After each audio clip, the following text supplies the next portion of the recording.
अस्सलाम वालेकुम वरहमतुल्लाहि वबरकातुहू। आप देख रहे हैं मेरा फेसबुक और यूट्यूब चैनल और मैं हूं गुलाम नबी मद्दी।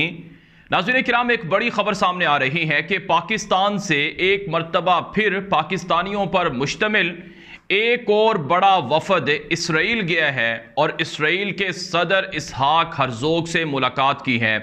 जी हाँ नाज़रीन किराम, ये खबर सामने आ रही है, ये रिपोर्ट सामने आ रही है और इसको इसराइल के अखबारात ने रिपोर्ट किया है। इसराइल का मीडिया है, इसराइल का सरकारी मीडिया नेटवर्क है I24 न्यूज़, उसकी जानिब से यह दावा किया गया है एक प्रोग्राम के अंदर कि पाकिस्तान से एक वफद गया है जो इसराइल पहुंचा और इसराइल के अंदर उसने कई दिन गुजारे और इसराइली सदर से मुलाकात की। और यही खबर इसराइल के दूसरे बड़े अखबार, मशहूर अखबार यरूशलेम पोस्ट के अंदर भी नशर हुई है। इस वक्त मेरे सामने यरूशलेम पोस्ट की ये रिपोर्ट मौजूद है जिसके अंदर ये लिखा गया है कि Pakistan Indonesia delegations in Israel for secret talks report. और ये बाकायदा रिपोर्ट जो है ये मंडे को पब्लिश हुई है। इस यरूशलेम पोस्ट की रिपोर्ट में कहा गया है कि diplomatic delegations from Pakistan and Indonesia are both in Israel for secret visit this week, Israel based I24 news reported on Monday. ये बाकायदा रिपोर्ट हुआ है इसराइल के मशहूर अखबार यरूशलेम पोस्ट के अंदर। नाज़रीन किराम, इसी रिपोर्ट के अंदर आगे चलकर लिखा गया है कि ये जो पाकिस्तान से डेलीगेशन आया था, इनका इसहाक हरजोग जो प्रेसिडेंट हैं इसराइल के, उनके साथ मुलाकात भी हुई है और उनके साथ मुलाकात बाकायदा शेड्यूल थी। और इसके अंदर यह भी बताया गया है कि एक पाकिस्तानी अमरीकन शहरी हैं, वो इस डेलीगेशन को हेड कर रहे थे, उसको लीड कर रहे थे। उनका नाम नसीम अशरफ बताया गया है और इसे पाकिस्तान का फॉर्मर मिनिस्टर भी बताया गया है। लेकिन नाज़रीन किराम, आप ये जानकर हैरान होंगे कि ये जो नसीम अशरफ है इसके बारे में लिखा गया है कि ये फॉर्मर मिनिस्टर ऑफ स्टेट था इन former prime minister Imran Khan government, कि ये इमरान खान की हुकूमत में ये फॉर्मर मिनिस्टर था जो कि इस वफद को लीड कर रहा था। हालांकि ये सरासर मिसलीडिंग है, ये सरासर झूठी बात है। ये जो नसीम अशरफ था जो इस डेलीगेशन को लीड कर रहा था, इसके बारे में मैं आगे चलकर आपको बताऊंगा, ये इमरान खान की हुकूमत में किसी भी ओहदे पर नहीं था। ये इसराइल के अखबार ने सरासर झूठ पर मबनी ये बात लिखी है।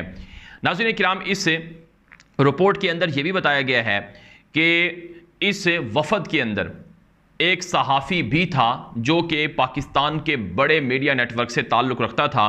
और इन दो बंदों ने तो अपनी शनाख्त वाज़े की है और कहा है कि हमारे बारे में अगर आप बता दें इतनी बात तो कोई बुरी बात नहीं है। लेकिन कुछ लोग मज़ीद थे जिन्होंने इससे अपनी शनाख्त को छुपाया है इस वफद के हवाले से और उन्होंने अपनी शनाख्त ज़ाहिर नहीं की है। नाज़रीन किराम, ये कोई पहला वफद नहीं है जो इसराइल गया है पाकिस्तान से, बल्कि पिछले 5 महीनों से, जब से शहबाज शरीफ की PDM की हुकूमत है जिसमें मौलाना फजलुर रहमान, आसिफ जरदारी और बाकी लोग हैं, ये दूसरी मरतबा एलानिया पाकिस्तान से एक वफद इसराइल गया है और बाकायदा इसने अपने दौरे को ऑन भी किया है। एक इदारा बनाया गया है शराका, जो कि मुत्तहिदा अरब इमारात के साथ मिलकर बनाया गया है, जो इसराइल के साथ है उन मुल्कों की दोस्ती के लिए काम कर रहा है जो कि मुसलमान मुल्क हैं, जो कि इसराइल को तस्लीम नहीं करते हैं। और इसी शराका नामी जो कंपनी है या इदारा है, इसके ज़रिए से पहले भी एक पाकिस्तानी वफद गया जिसके अंदर पाकिस्तान के मशहूर सहाफ़ी अहमद कुरैशी भी शामिल थे। और इसी तरह से अमेरिका में आबाद पाकिस्तान के वो शहरी जो पाकिस्तान की नेशनलिटी और अमेरिकी नेशनलिटी रखते हैं वो भी उसके अंदर शामिल थे। अब ये जो अहमद कुरैशी हैं, ये इन्होंने बाकायदा एतराफ़ किया कि हाँ वो इसराइल गए, उनकी तस्वीरें आई, सब कुछ आया और इनका ये मौक़िफ़ है कि इसराइल के साथ हमें ताल्लुकात बनाने चाहिए, इसमें कोई हर्ज नहीं है। लेकिन नाज़रीन किराम, हैरत अंगेज़ तौर पर जो अहमद कुरैशी का वफद गया था उसने ये कहा कि हमारे दौरे के जो मामलात थे वो इमरान खान के दौर में तय हुए थे। हालांकि इमरान खान की जमात के लोग कहते हैं कि यह सरासर झूठ है। अगर इमरान खान के दौरे में दौर के अंदर या उनकी हुकूमत में उनका दौरा इसराइल शेड्यूल था तो उनको उसी ज़माने में जाना चाहिए था। अब नाज़रीन किराम, इसराइल एक इब्राहीम अक्काड के नाम से एक मुहिम चला रहा है कि इत्तिफाकियात इब्राहीम के ज़रिए से मुसलमान मुल्कों को यहूदियों से यानी इसराइल से ताल्लुकात कायम करने चाहिए। लेकिन जो मुसलमान हैं वो इसराइल के बारे में एक नज़रिया रखते हैं और उनका यकीदा है कि इसराइल एक गैर कानूनी रियासत है जिसने फ़लस्तीनियों की ज़मीन पर कब्ज़ा करके अपनी रियासत बनाई है और इस वक्त भी रोज़ाना फ़लस्तीनियों पर हमले होते हैं, फ़लस्तीनियों पर जुल्म होता है और फ़लस्तीनियों की ज़मीनों पर कब्ज़े होते हैं। यहाँ तक कि इसराइल के यहूदी एलानिया मस्जिद अक्सा, जो कि मुसलमानों का मुक़द्दस तरीन मकाम है, जिसे क़िबला अव्वल कहा जाता है, उसे गिराने के लिए एलानिया यहूदी धमकियाँ मुसलमानों को दे रहे हैं और बाकायदा उसको गिराने की मुहिम भी चला रहे हैं। तो ऐसा मुल्क जो मुसलमानों पर जुल्म करे, जो मुसलमानों से ज़मीनें छीने, उनके घर छीने, उनके लोगों को कत्ल करे और मुसलमानों का क़िबला अव्वल मस्जिद अक्सा, जहाँ से रसूल अकरम सल्लल्लाहु अलैहि वसल्लम अल्लाह रब्बुल इज़्ज़त से मुलाकात के लिए तशरीफ़ ले गए थे, उस पर कब्ज़ा करे, उसे गिराए। क्या ऐसे मुल्क के साथ ताल्लुकात कायम होने चाहिए? इसी वजह से मुसलमान किसी भी सूरत इसराइल को तस्लीम करने के हक़ में नहीं है। लेकिन बहरहाल 4 अरब मुल्क हैं जो इसराइल को तस्लीम कर चुके हैं, जिनमें मुत्तहिदा अरब इमारात है, बहरीन है, मराकेश है, सूडान है और इसी तरह से इसराइल सीक्रेट राब्ते सऊदी अरब से भी शुरू कर चुका है। और अब ये जो रिपोर्ट है इसमें इंडोनेशिया का भी नाम लिया गया है। चूँकि इंडोनेशिया मुसलमानों का सबसे बड़ा आबादी के लिहाज से मुल्क है, तो इंडोनेशिया भी कहा जाता है कि वो इसराइल के साथ सीक्रेट राब्ते कर रहा है। जो i24 न्यूज़ की जो रिपोर्ट है उसके मुताबिक इसराइल और इंडोनेशिया के बीच $500 मिलियन की तिजारत भी हो रही है, जबकि UAE और इसराइल के बीच जो तिजारत है वो $2 बिलियन तक पहुँच गई है। और पाकिस्तान के जो सीक्रेट विजिट हैं वो भी अब बढ़ते जा रहे हैं। नाज़रीन किराम, ये जो पाकिस्तान से वफद गया है, इसके अंदर नसीम अशरफ नामी ये शख्स कौन है? इस हवाले से अगर आप गूगल पर जाएंगे और आप नसीम अशरफ के हवाले से लिखेंगे तो आपको मालूम हो जाएगा। इसके अंदर बताया गया है कि नसीम अशरफ एक पाकिस्तानी अमरीकन शहरी है जो अपने आप को सोशल वर्कर भी कहलवाता है और इसी तरह से ये पाकिस्तान का फॉर्मर क्रिकेटर भी रहा है और इसी तरह से इसने पाकिस्तान का जो क्रिकेट बोर्ड है, जिसे PCB कहा जाता है, उसकी इसने चेयरमैनी भी की है 2006 से 2008 तक। और ये जो नसीम अशरफ है ये मुशर्रफ दौर के अंदर ये तकरीबन 6 साल तक ये मिनिस्टर ऑफ स्टेट भी रहा है, वज़ीर ममलिकत भी रहा है। यानी मुशर्रफ दौर के अंदर ये हुकूमत में शामिल था और मुशर्रफ दौर के अंदर ही ये हुकूमत के आला ओहदों पर फाइज रहा और इसी तरह से मुशर्रफ दौर में ही इसके पास जो PCB की चेयरमैनशिप थी वो मौजूद थी। लेकिन ये कहना कि इमरान खान की हुकूमत में इनको कोई भी ओहदा दिया गया है, ये सरासर झूठ है और गलत बयानी है, ताकि इमरान खान का जो नैरेटिव है जो कि अमेरिका के ख़िलाफ़ है कि अमेरिका कॉन्स्पिरेसी करके उनकी हुकूमत नहीं गिरा सकता है और अमेरिका ने साजिश करके शहबाज शरीफ की हुकूमत को मुसल्लत किया है, उसको कमज़ोर करने के लिए बात फैलाई गई है। अब नाज़रीन किराम, एक बड़ा सवाल है कि क्या पाकिस्तान इसराइल को तस्लीम करने जा रहा है? नाज़रीन किराम, इसमें कोई शक नहीं है कि इसराइल पूरा जोर लगा रहा है कि इस्लामी दुनिया उसे तस्लीम करे और उसके साथ ताल्लुकात शुरू करे।